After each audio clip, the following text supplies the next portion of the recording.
नमस्कार, आप देख रहे हैं समय साक्ष्य। मैं प्रीति रावत आपके साथ। इस वक्त हमारे साथ बातचीत के लिए मौजूद है पूर्व शिक्षा मंत्री प्रसाद नैथानी जी। तो आइए कुछ बातचीत हम उनसे कर लेते हैं। बहुत बहुत स्वागत है आपका समय साक्ष्य में। सबसे पहले तो हमें ये बताइए कि वर्तमान स्थिति में जो शिक्षा की स्थिति है, कैसे आप देखते हैं इसको? देखिए, वर्तमान में जो शिक्षा की स्थिति है वो इतनी बदतर स्थिति इस सरकार ने की है जिसकी कोई सीमा नहीं है। हमने अपने समय में जो एक मॉडल पेश करने का काम किया था, चाहे वो स्थानांतरण का हो, चाहे वो शिक्षा में सुधार का हो, उसको इस वर्तमान सरकार ने जो है उसको दरकिनार करके और नए नियम, नए कानून जिनकी कहीं ज़मीन पे कोई फिजिबिलिटी नहीं है, ऐसा शिक्षा में जो इस समय जो प्रभावित जो हुए हैं हमारे छात्र छात्राएं और विशेषकर जो शिक्षक वर्ग है, वो बहुत बुरी तरह से क्रैश हुआ है। कोरोना काल में शिक्षा को एक बड़ा प्रभाव उस पर पड़ा है, तो इसमें कैसे आप देखते हैं सरकार ने कितने कड़े नियम उठाए थे, या उन जो नियम उन्होंने उठाए थे उसका कितना फ़ायदा जो है विद्यार्थियों को हुआ, छात्रों को हुआ? देखिए, कोरोना काल तो पूरे एक ऐसा काल था जो कि जिसका इतिहास रहेगा हमेशा। तो उस दृष्टि से जो कोरोना काल में जो सरकार ने शिक्षा के या स्टूडेंट्स को शिक्षा देने की बात की, वो ऑनलाइन एजुकेशन की बात आई। उसमें शिक्षा की तरफ से शिक्षा विभाग की तरफ से जो व्यवस्था की गई, इन्होंने जो है एक 500 विद्यालय इन्होंने ऑनलाइन क्लासेस के लिए सेलेक्ट किए, लेकिन वहाँ पर न कहीं कनेक्टिविटी थी, न वहाँ पे कोई व्यवस्था थी। विजुअल क्लासेस का इन्होंने नाम दिया, विजुअल स्कूल्स का।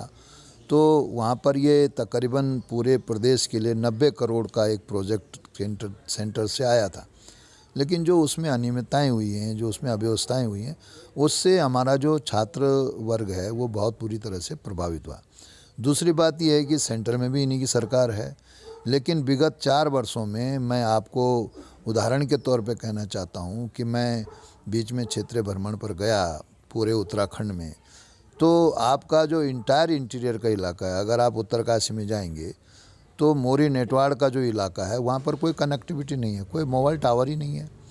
मेरी कॉन्स्टिट्यूंसी में देवप्रयाग में जो है वो आप अगर वहाँ पे डागर में जाएंगे, डागर पट्टी में, या आप जो है कड़ाकोट में जाएंगे धार ढूंढसिर साइड में, वहाँ पे कनेक्टिविटी का कोई सवाल नहीं था। ऐसे ही चमोली जनपद में जो आपका जो वाण का इलाका है, इंटीरियर जो है, वहाँ पर कोई कनेक्टिविटी नहीं है। ऐसे ही पिथौरागढ़ के जो आपका जो इधर का मुनस्यारी साइड का जो इलाका है, धारचूला साइड का इलाका, वहाँ पे कोई कनेक्टिविटी नहीं।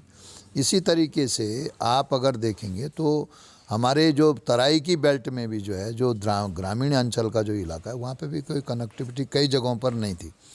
तो उस दृष्टि से कनेक्टिविटी जहाँ नहीं होगी वहाँ पे आपके ऑनलाइन क्लासेस कैसे चलेंगी। दूसरा, फिर इन्होंने क्या किया कि जो विजुअल क्लासेस चलाई हैं उनमें गवर्नमेंट ने क्या किया कि जो पढ़ाने वाले जो टीचर थे वो कैसे थे, क्या थे, भगवान जाने। जो हायर किए इन्होंने, अरे आपको हायर करने की ज़रूरत ही नहीं थी। हमारे प्रदेश में सबसे टैलेंटेड टीचर हैं, जो आपके डिप्लोमा होल्डर हैं, बीएड प्राप्त हैं, आपके टीईटी पास हैं, उनसे अगर वो उन विजुअल क्लासेस में टीचिंग करवाते तो बच्चों पे उसका कहीं ना कहीं अच्छा असर पड़ता, लेकिन उसका भी कोई इम्पैक्ट नहीं पड़ा। और उस दृष्टि से कोरोना काल में एक बार इन्होंने कहा कि सारे टीचर जो हैं विजुअल स्कूल में जाएंगे। जो हमने 500 जो इन्होंने जो एक विजुअलिटी के हिसाब से, एक ऑनलाइन क्लासेस के हिसाब से जो विद्यालय सेलेक्ट किए थे, वहाँ पर सारे टीचर जाएंगे। फिर मैंने धरने का कार्यक्रम किया, तब जा कर के वो बैकफुट पे सरकार आई। अब कहा कि बीच में कहा कि साहब जो है 2 अक्टूबर से जो है वो क्लासेस चलेंगी। तो 2 अक्टूबर को तो इतवार का दिन था। तो जब सरकार को यही पता नहीं है कि इतवार के दिन कहाँ से क्लासेस चलेंगी, तो ये इनके तंत्र का फेलियर माना जाएगा। और अब भी मैं कह रहा हूँ कि जो हम क्लासेस न चलें, हम उसके उसमें नहीं है कि हम गलत कर रहे हो। क्लासेस चलनी चाहिए, विद्यालय खुलनी चाहिए, लेकिन जो कोविड 19 में जो व्यवस्था की बात आई, जो उसमें नियम कानून बने, उन नियम कानूनों को बाकायदा अक्षरशः पालन किया जाना चाहिए। वहाँ पे कोई सैनिटाइजेशन की पूरी व्यवस्था नहीं है, वहाँ पे न टेस्टिंग की कोई व्यवस्था है। तो इस तरीके से जो छात्रों के भविष्य के साथ खिलवाड़ करने का जो काम ये सरकार ने किया है, ये बहुत ही चिंता का विषय है। और आज भी मैं कह रहा हूँ कि जब इन्होंने स्कूल खोलने 10th और 12th के क्लासेस शुरू की, तो उसमें निश्चित तौर से वहाँ पे कोई ऐसी व्यवस्था, कई टीचर जो हैं वो पॉजिटिव आए, कई विद्यालयों को बंद करना पड़ा। तो ये सब सरकार का नाकारापन है। पहले व्यवस्था करो, उसके बाद उसको प्रोजेक्ट को लॉन्च करो। ये सरकार कुछ काम नहीं करती है, पहले व्यवस्था कुछ नहीं करते, कह देती है सीधे बंद करो। तो इससे क्या हुआ कि बहुत ज़्यादा अनियमितताएँ हुई हैं। और शिक्षा विभाग में चूँकि हमारे नौनिहालों का सवाल है, ये पूरा 4 साल का जो कार्यकाल है इस सरकार का, बहुत ही बुरी तरीके से हमारे छात्र छात्राएं प्रभावित हुई हैं। कहीं पे टीचर नहीं है, अंशकालिक टीचर, जो गेस्ट टीचर हमने लगाए थे, वो तो मैं धन्यवाद दूंगा माननीय सर्वोच्च न्यायालय को, जो उन्होंने डायरेक्शन दिया, तब जा कर के सरकार हरकत में आई। नहीं तो इन्होंने तो निकाल दिए थे वो बाहर। अभी भी वो बाहर दर दर भटक रहे हैं बहुत सारे बच्चे, लड़के लड़कियां। तो कुल मिलाकर के मेरा कहने का मतलब ये है कि शिक्षा जो एक किसी भी समाज की दिशा देने का जो मेन स्रोत है, उसी पे सरकार का जो फेलियरपन सामने आया है, इससे हमारे प्रदेश के नौनिहाल जो हैं बहुत बुरी तरह प्रभावित हुए हैं। चाहे वो बेसिक हो, चाहे माध्यमिक हो, और चाहे वो डिग्री कॉलेज हो, सब जगह बुरे हाल हुए हैं। ये सरकार निश्चित तौर से फेलियर रही है। व्यवस्था की बात हम करते हैं, पहाड़ों में जो है कनेक्टिविटी की बात आपने कही है, कैसे इसको सुधारेंगे? जहां एक और वर्चुअल क्लासेस का ही माध्यम लिया जा रहा है बच्चों को पढ़ाने के लिए, लेकिन वहीं पहाड़ों में जो है कनेक्टिविटी की कमी हमें दिख रही है। कहाँ पे ये चूक सी लग रही है फिर? देखिए, कनेक्टिविटी के लिए तो केंद्र सरकार जिम्मेदार है, क्योंकि ये जो कनेक्टिविटी का जो मेन जो कनेक्शन है वो सेंट्रल गवर्नमेंट का है। और सेंट्रल गवर्नमेंट इतनी जागरूक है कि अपने प्रचार के लिए तो कुछ का कुछ कर देंगे, लेकिन जो इंटीरियर जो बॉर्डर एरियाज़ हैं, उनमें भी अगर आप कनेक्टिविटी आज तक, आप पिछले 5 साल और अभी ये दूसरा साल चल रहा है, तो 7 साल में आपने नेटवाड़ के इलाके में जो है कनेक्टिविटी नहीं प्रदान कर पाए, डागर के इलाके में कनेक्टिविटी नहीं प्रदान कर पाए, आपके मुनस्यारी के दूर दराज के इलाके में कनेक्टिविटी नहीं प्रदान कर पाए। और ऐसे कई जगह हैं, मैदानों में भी कई जगह ऐसी हैं जहाँ पर कि कोई कनेक्टिविटी नहीं है। तो वर्चुअल क्लासेस का जो सवाल है, ये कनेक्टिविटी, तभी जहाँ कनेक्टिविटी होगी वहाँ वही होगा। कहीं पे बिजली नहीं है, कहीं पे इनकी कोई व्यवस्था ही नहीं है। तो उस दृष्टि से जो वर्चुअल क्लासेस का जो मामला है या कनेक्टिविटी का मामला है, इसमें सेंट्रल गवर्नमेंट का फॉल्ट है। और चूंकि स्टेट गवर्नमेंट इस समय इनकी पिछले 2017 से ये राज करते आ रहे हैं, तो अब तक इनके पास कोई ऐसा मास्टर ग्राउंड नहीं है जिस पे कि ये सेंटर को प्रपोजल भेज करके, नहीं तो ऐसी कोई बात ही नहीं है। स्टेट गवर्नमेंट ने प्रपोजल नहीं भेजे होंगे, नहीं हुआ पास। अगर भेजे भी होंगे तो परस्यू नहीं किया। सेंट्रल गवर्नमेंट डबल इंजन लगा हुआ है। अब डबल इंजन का ये फ़ायदा हुआ है कि आज तक जो है हमारे इंटीरियर में कनेक्टिविटी नहीं मिल पाई है। तो ये जो आज जो तंत्र है, ये तंत्र पूरा एक प्रचार तंत्र है, ये व्यवहार तंत्र नहीं है। ये प्रचार तंत्र के माध्यम से ही जनता को बेवकूफ़ बनाने का काम कर रहे हैं, बाकी ऐसा कुछ नहीं। रोजगार की बात करें तो जो विद्यार्थी लोग हैं, डिग्रियां तो सबके पास हैं, लेकिन रोजगार कहीं ना कहीं कमी दिख रही है। तो क्या इस शिक्षा से ही इसका कुछ कनेक्शन माना जाएगा कि कहीं शिक्षा नहीं मिल रही है लेकिन डिग्रियां जो है आजकल मिल रही हैं? देखिए, ऐसा है कि रोज़गार के लिए डिग्रियों का ही मेन महत्व होता है। और ये सरकार जब से बनी है, इसने तो सारे पॉलिटेक्निक बंद कर दिए, हमारे खोले हुए थे जो ITIs बंद कर दिए हैं। जो मोदी जी का नारा है कि नया भारत निर्माण का है, स्वरोजगार, उसमें जो है उस तरीके से पॉलिटेक्निक बंद कर दिए जो हमने खोले थे। हरीश रावत जी मुख्यमंत्री थे उस समय खोले थे, और ITIs खुली थी, वो बंद कर दिए। अभी तक आपके जो NIT है, जो श्रीनगर में जो खुला था, वो उसका देख लीजिए आप क्या फुटबॉल बनाया इन्होंने। 5 साल तक इन्होंने पूरा गेम खेला। उसको कभी मध्य प्रदेश का बोला, कभी राजस्थान भेजने की बात की, तो वहाँ की जनता ने, वहाँ के लोगों ने, श्रीनगर के और पौड़ी के जनपद के लोगों ने, सभी लोगों ने, सारे लोगों, हम लोगों ने, सब ने मिल करके उसमें समर्थन किया तब जाकर। लेकिन अभी तक NIT जो है फुल फॉर्मेशन में नहीं आ पाई। तो रोज़गार का जहाँ तक सवाल है, पूरे देश में इस समय प्रतिवर्ष जो है वो 40 करोड़ जो हैं छात्र छात्राएँ डिग्री लेकर के निकल रहे हैं। 40 करोड़ छात्र छात्राएँ विभिन्न डिग्रियां लेकर के निकलते हैं पूरे देश में। और 40 करोड़ की जगह आप देख लीजिए कि इस सरकार ने रोज़गार के मामले में, आपने देखा होगा कि अभी सेंट्रल गवर्नमेंट ने एक आदेश पारित किया कि अब रोज़गार दफ्तरों से कोई सूचना नहीं मांगी जाएगी। ये सेंट्रल गवर्नमेंट ने आदेश निकाला। जो हमारा एक प्लानिंग कमीशन की रिपोर्ट आई है, तो इस समय हिंदुस्तान जो है पूरे वर्ल्ड में, हिंदुस्तान इस समय बेरोज़गारी के मामले में 4थे स्थान पे आया है। इतना बेरोज़गारी यहाँ आ गई है।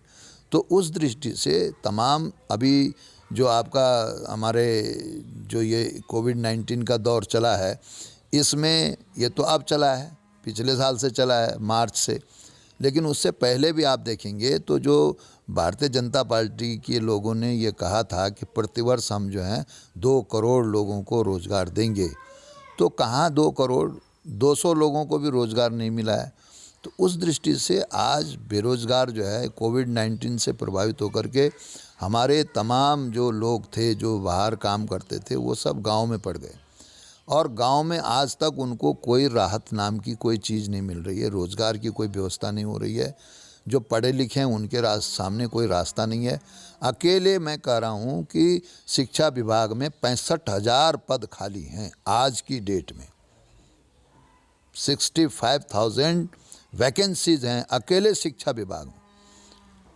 और अकेले जो हमारा राज्य है, उस राज्य में अगर पूरे विभागों की नफरी अगर देखेंगे तो उसमें आपके 3.5 लाख पद खाली हैं।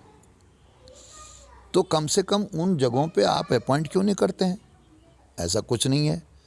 आपने ये 4 साल के अंदर बता दीजिए कि अधीनस्थ चयन सेवा आयोग की कितनी परीक्षाएं ली हैं आपने? लड़के और लड़कियों की एज बार हो गई है। जो उनकी एज देने की थी, एग्ज़ाम देने की, कईयों की एज क्रॉस हो गई है। आपने जिन आयोग में जिन्होंने सिलेक्शन किया, मैं उदाहरण के तौर पे कहना चाहता हूँ कि रोडवेज में जो है सिविल सर्विस, उससे वहाँ से यहाँ के बच्चे निकले, मात्र 10 पद हैं, मात्र 10 पद हैं। और उदाहरण के तौर पे कहना चाहता हूँ कि अनिल पंवार जो है मेरे विधानसभा का एक लड़का है, जिसने वो रोडवेज में उस कमीशन को फाइट किया और निकल गया वो। लेकिन आज तक वो जो है उसको नौकरी नहीं मिली है। और अब कहा जा रहा है कि ये जो बच्चे हैं, ये जो निकले हैं, इनकी कोई गारंटी नहीं कि इनको रोज़गार देगी सरकार। तो भाई आपने उनको कमीशन क्यों दिलवाया? आपने उनको इंटरव्यू क्यों दिलवाया? आपने फिर उनको कॉल क्यों काटा? तो आयोग के माध्यम से भी कोई वैकेंसी नहीं निकली है। हमारे जो जितने भी हमारे जो स्वरोजगार मुख्यमंत्री स्वरोजगार योजना चलाई गई, लेकिन मुख्यमंत्री स्वरोजगार योजना की जो टर्म्स एंड कंडीशंस हैं, अगर आप उनको देखेंगे तो कोई बैंक लोन देने को तैयार नहीं है। वो लड़के लड़कियां जो हैं वो चक्कर काट रहे हैं उन अनएम्प्लॉय, वो क्या कहते हैं, बैंकों के। तो कुल मिलाकर के रोज़गार के सवाल पर केंद्र से लेकर के और यहाँ तक, आज तक, राज्यों तक, ये सरकार जो है पूरी तरह से फेलियर रही है। जो जुमला इन्होंने कहा था कि प्रतिवर्ष हम जो हैं 2 करोड़ रोज़गार देंगे, 2 करोड़ के बजाय ये कहीं रोज़गार देने की बात नहीं कर रहे हैं। आप लगातार क्षेत्रों के भ्रमण पर पहुंच रहे हैं। ऐसे में अगर आगामी चुनावों में पार्टी आपको टिकट देती है तो किन मुद्दों को लेकर आप जनता के बीच पहुंचेंगे? देखिए, हमारी पार्टी का जो एजेंडा है वो इस समय मुख्य रूप से बेरोज़गारी के समाधान का है, क्योंकि इस समय सबसे ज़्यादा आवश्यकता यूथ को जो है रोज़गार प्रदान करने की है।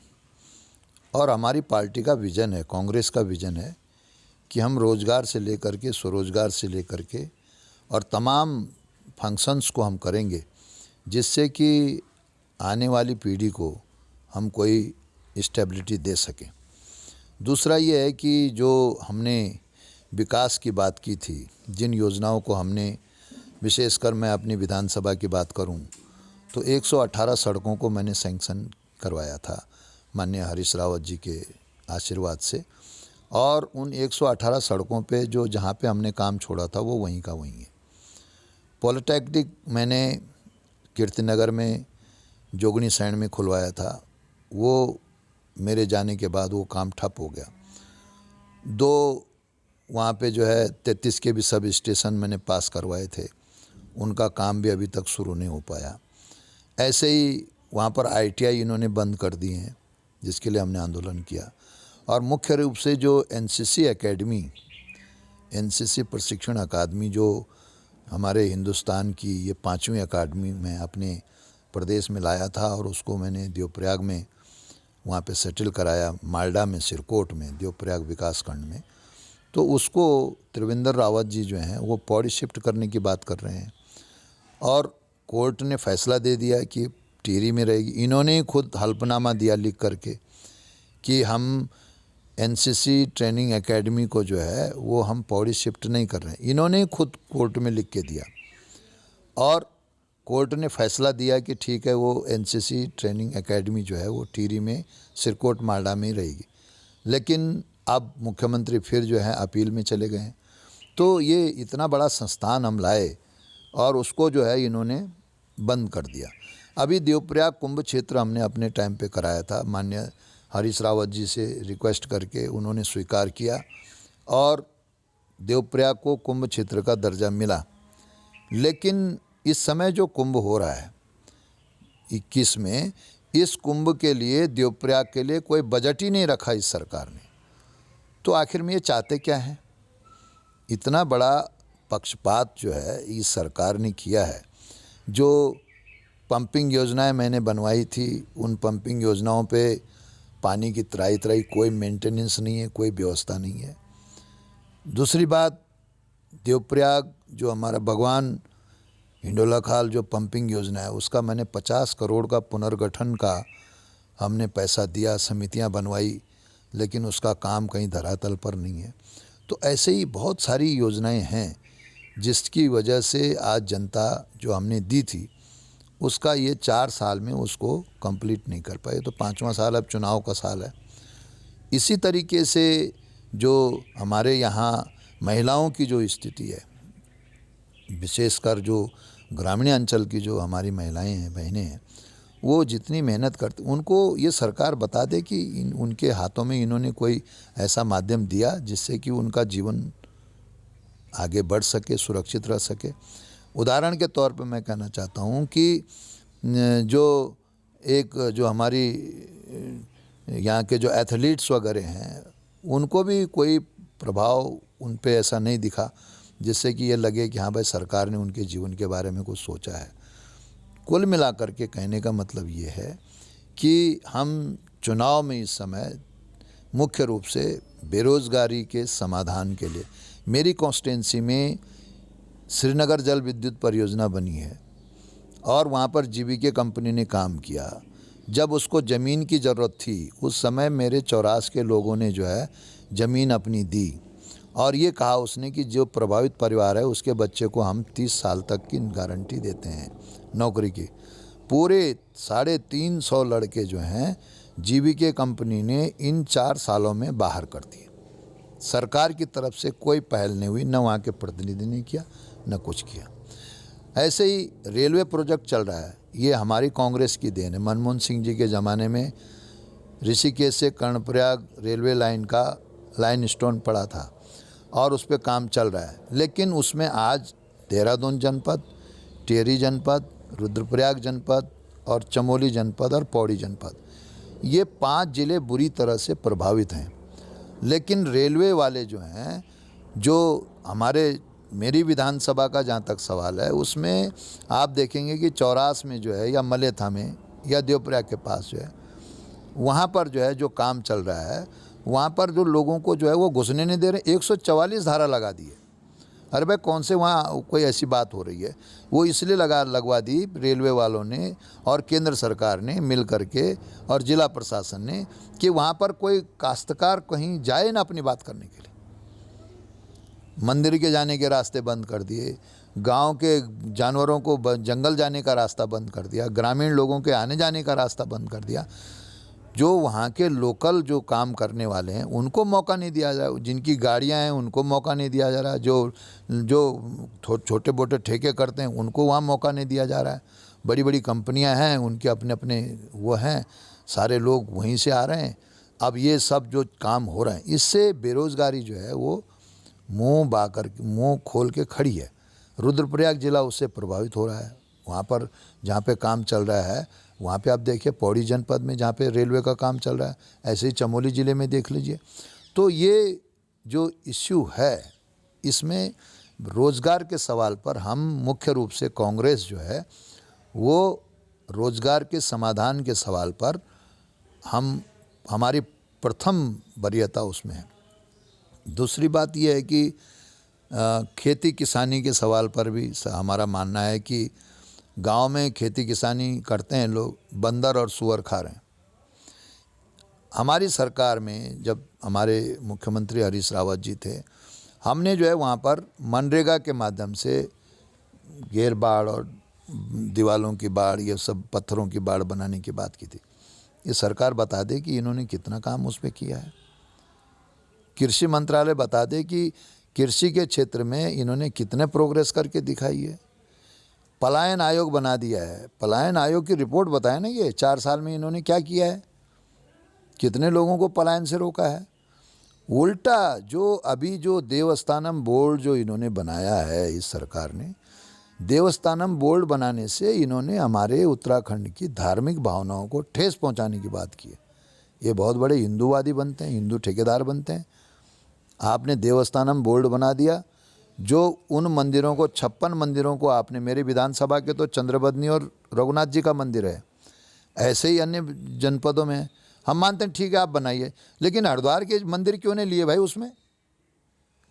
आप अगर देवस्थानम बोर्ड बना रहे हो तो उसमें हरिद्वार के मंदिर क्यों नहीं लिए आपने? क्योंकि हरिद्वार में मदन कौशिक जी बैठे हैं, उनकी बात को आप कैसे नकारोगे? तो ये जो देवस्थानम बोर्ड का जो मामला, इससे बेरोज़गारी फैली है। अभी सरकार जो है 4,500 करोड़ रुपया जो है बद्रीनाथ जी में वहाँ पे मास्टर प्लान थोप रही है। अब उससे क्या हो रहा है, उससे वहाँ के जो पंडा समाज, तीर्थ पुरोहित समाज के जो लोग हैं, देवस्थानम बोर्ड से तीर्थ पुरोहित समाज के लोगों के पेट पे लात मरी है। उनका जीवन यापन का प्रश्न आज सबसे ज़्यादा खड़ा हो गया है। ऐसे ही बद्रीनाथ मास्टर प्लान का हम विरोध कर रहे हैं।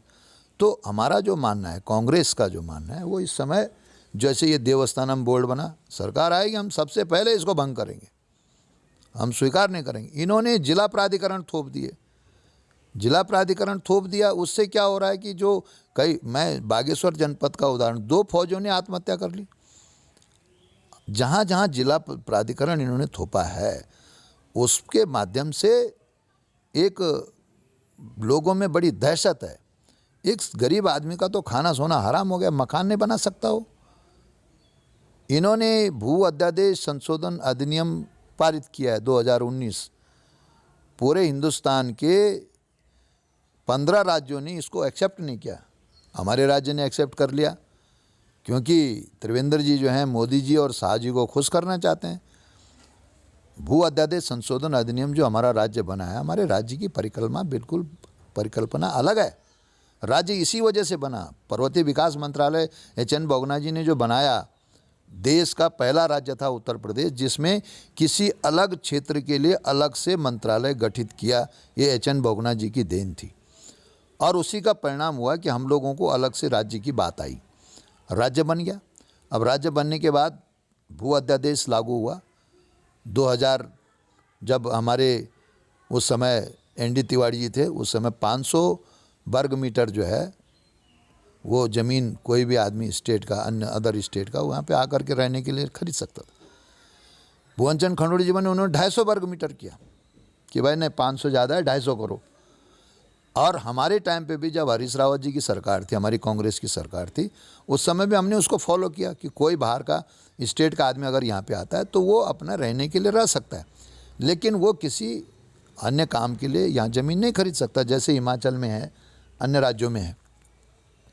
लेकिन त्रिवेंद्र रावत जी ने क्या कर दिया, भू अध्यादेश संशोधन 2019 को पास करके आज पूरे देश के जितने भू माफिया हैं वो तमाम हमारे उत्तराखंड की सरजमी को खरीदने पे आ गए हैं।